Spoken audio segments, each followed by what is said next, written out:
आदाब, नमस्कार, अस्सलाम वालेकुम नाजरीन। पल पल न्यूज के न्यूज रूम से मैं हूं आपके साथ नदीम अकरम। यूनिफॉर्म सिविल कोड की कमेटी के खिलाफ डाली गई याचिका को सुप्रीम कोर्ट ने खारिज कर दिया है और यह सवाल पूछा है कि आर्टिकल 160 के तहत कमेटी गठित करने में आखिरकार हर्ज क्या है और अगर इसमें गलत है तो क्या गलत है, इसके मायने को आपको जजों के सामने रखना होगा। और बड़ी ही चालाकी से किस तरीके से यूनिफॉर्म सिविल कोड लोगों के ऊपर थोपा जा रहा है, इसको लेकर के अब बहस गर्म हो चुकी है और सुप्रीम कोर्ट के इस फैसले से हर कोई दंग है, क्योंकि बीते कुछ दिनों कुछ सालों में जो सुप्रीम कोर्ट के फैसले आए हैं उस पर बार बार सवाल खड़े हो रहे हैं, जिसे लेकर के आज यूनिफॉर्म सिविल कोड को लेकर सुप्रीम कोर्ट में सुनवाई थी। और सुनवाई के दौरान क्या कुछ सुप्रीम कोर्ट में आज हुआ, एक बार इस रिपोर्ट पर नजर डालते हैं। यूनिफॉर्म सिविल कोड कमेटी को लेकर सुप्रीम कोर्ट का बड़ा फैसला आया है। सुप्रीम कोर्ट ने उत्तराखंड सरकार की ओर से गठित की गई यूनिफॉर्म सिविल कोड कमेटी को चुनौती देने वाली याचिका को सिरे से खारिज कर दिया है। उत्तराखंड में समान नागरिक संहिता लागू करने के लिए प्रदेश सरकार ने उच्चतम न्यायालय की पूर्व न्यायाधीश रंजना प्रकाश देसाई की अध्यक्षता में 5 सदस्यीय विशेषज्ञ समिति का गठन किया था, जिसमें यूनिफॉर्म सिविल कोड कमेटी राज्य के सभी लोगों के व्यक्तिगत नागरिक मामलों को नियंत्रित करने वाले सभी प्रासंगिक कानूनों की जांच करने और मसौदा कानून या मौजूदा कानून में संशोधन की रिपोर्ट तैयार करेगी। समिति में सिक्किम उच्च न्यायालय के पूर्व मुख्य न्यायाधीश प्रमोद कोहली, पूर्व मुख्य सचिव, पूर्व कुलपति और एक सामाजिक कार्यकर्ताओं को सदस्य बनाया गया है। उत्तराखंड सरकार ने यूसीसी पर कमेटी गठित की है। कमेटी का गठन को चुनौती देने वाली याचिका को सुप्रीम कोर्ट ने सिरे से खारिज किया, जिसको लेकर के तमाम लोगों की प्रतिक्रिया भी सामने आना शुरू हो गई। हर सुप्रीम कोर्ट ने कहा कि कमेटी गठित करने में गलत क्या है। अनुच्छेद 162 में राज्यों को कमेटी बनाने का पूरी तरीके से अधिकार है। आपको बता दें कि इस सुनवाई के दौरान सीजीआई डीवाई चंद्रचूड़ और जस्टिस पीएस नरसिम्हा की बेंच ने कहा कि उन्होंने अनुच्छेद 162 के तहत कार्यकारी शक्तियों के तहत एक समिति का गठन किया। इसमें गलत क्या हो सकता है? या तो आप याचिका वापस लें या हम इसे खारिज कर देंगे। किसी कमेटी के गठन पर ही संविधान के विपरीत कहते हुए याचिका दाखिल नहीं की जा सकती है, जो कि साफ तौर पर सवाल खड़े करती है। इस मामले में याचिकाकर्ताओं ने याचिका वापस ले ली और आपको बता दें कि यूनिफॉर्म सिविल कोड आखिरकार है क्या, सभी धार्मिक समुदायों पर लागू होने के लिए एक देश एक नियम का ऐलान करता है, जो कि नागरिकों के ऊपर यह थोपी जा रही है। भारतीय संविधान के अनुच्छेद 44 के भाग 4 में यूनिफॉर्म सिविल कोड शब्द का स्पष्ट रूप से उल्लेख किया गया है। अनुच्छेद 44 कहता है कि राज्य भारत के पूरे क्षेत्र में नागरिकों के लिए एक समान नागरिक संहिता को सुरक्षित करने का प्रयास करेगा। यह कोड यूनिफॉर्म सिविल कोड यानी कि विवाह, तलाक, रख रखाव, विरासत, गोद लेने और उत्तराधिकारी जैसे क्षेत्रों को कवर करता है। यह कोड इस बात पर आधारित है कि आधुनिक सभ्यता में धर्म और कानून के बीच कोई संबंध नहीं है।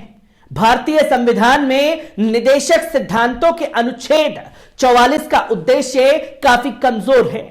समूहों के खिलाफ भेदभाव को दूर करना और देश भर में विविध सांस्कृतिक समूहों में सामंजस्य स्थापित करना था, जिसे डॉक्टर BR अंबेडकर ने संविधान को बनाते समय कहा था कि यूनिफॉर्म सिविल कोड वांछनीय है, लेकिन फिलहाल ये स्वैच्छिक रहना चाहिए और इस प्रकार संविधान के मसूदे के अनुच्छेद 35 को भाग 4 में राज्य नीति के निदेशक सिद्धांतों के एक भाग के रूप में जोड़ा गया था, जो कि संविधान को चुनौती देने का काम किया गया। भारत के संविधान के अनुच्छेद 44 के रूप में सिविल कोड की उत्पत्ति औपनिवेशिक भारत में हुई, जब ब्रिटिश सरकार ने 1835 में अपनी रिपोर्ट प्रस्तुत की, जिसमें अपराधों, सबूतों और अनुबंधों से संबंधित भारतीय कानून के संहिता कारण में एक रूपता की आवश्यकता पर बल दिया गया। विशेष रूप से सिफारिश की गई कि हिंदुओं और मुसलमानों के व्यक्तिगत कानूनों को संहिताकार के बाहर रखा जाए। अब ब्रिटिश शासन के अंत में व्यक्तिगत मुद्दों से निपटने वाले कानूनों में वृद्धि ने सरकार को 1941 में हिंदू कानून को संहिताबद्ध करने के लिए BN राव समिति बनाने के लिए बाध्य किया। तो वहीं हिंदू कानून समिति का कार्य सामान्य हिंदू कानूनों की आवश्यकता के प्रश्न की जांच करना था, यानी कि समिति ने शास्त्रों के अनुसार एक संहिताबद्ध हिंदू कानून की सिफारिश की, जो महिलाओं को समान अधिकार देगा, जो कि 1937 के अधिनियम की समीक्षा की गई और समिति ने हिंदुओं के लिए विवाह और उत्तराधिकारी की नागरिक संहिता की सिफारिश की, जिसमें भारत में जाति और धर्म के आधार पर अलग अलग कानून और मैरिज एक्ट बनाया गया।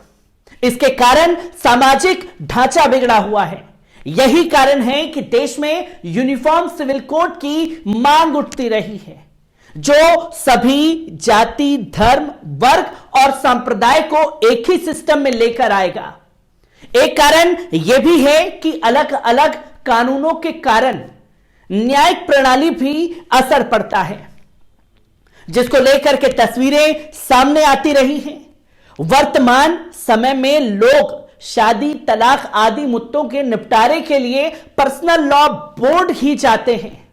इसका एक खास उद्देश्य महिलाओं और धार्मिक अल्पसंख्यकों सहित अंबेडकर द्वारा परिकल्पित कमजोर वर्गों को सुरक्षा प्रदान करना है।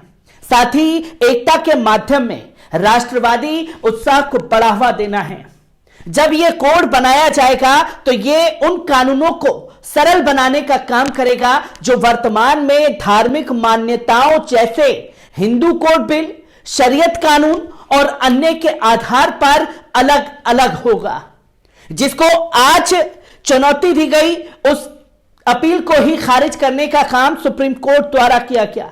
अगर आसान शब्दों में इसे समझा जाए तो यह जबरन लोगों के ऊपर थोपा जाने वाला कानून है, जिसे यूनिफॉर्म सिविल कोड के नाम पर तमाम लोगों के ऊपर थोपा जाएगा। पर यहां अंधभक्त खुश हैं कि भैया मुसलमानों के ऊपर यूनिफॉर्म सिविल कोड की गाज गिरेगी। पर उन अंधभक्तों को थोड़ा रिसर्च और तमाम तरीके से दावों को देखने की जरूरत है, जिसका असर सिर्फ मुसलमानों पर ही नहीं, उन पर भी पड़ने वाला है। जहां सरकार उनके जातीय, उनके नियम कानून जो उनके समाज के द्वारा बनाए गए हैं, उसमें सीधा सीधा इंटरफेयर करेगी, उसमें दखल अंदाजी करेगी। और जब दखल अंदाजी करेगी तो कहीं विरोध होगा, कहीं खुल करके लोग सरकार की क्रिटिसिज्म भी करेंगे। यह तस्वीर बार बार सामने आती है और सुप्रीम कोर्ट बार बार ऐसे मुद्दों पर सरकार हितों में फैसला देता हुआ देखा जा रहा है। मैं ऐसी ही खबर से आपको रूबरू कराता रहूंगा। दीजिए इजाजत।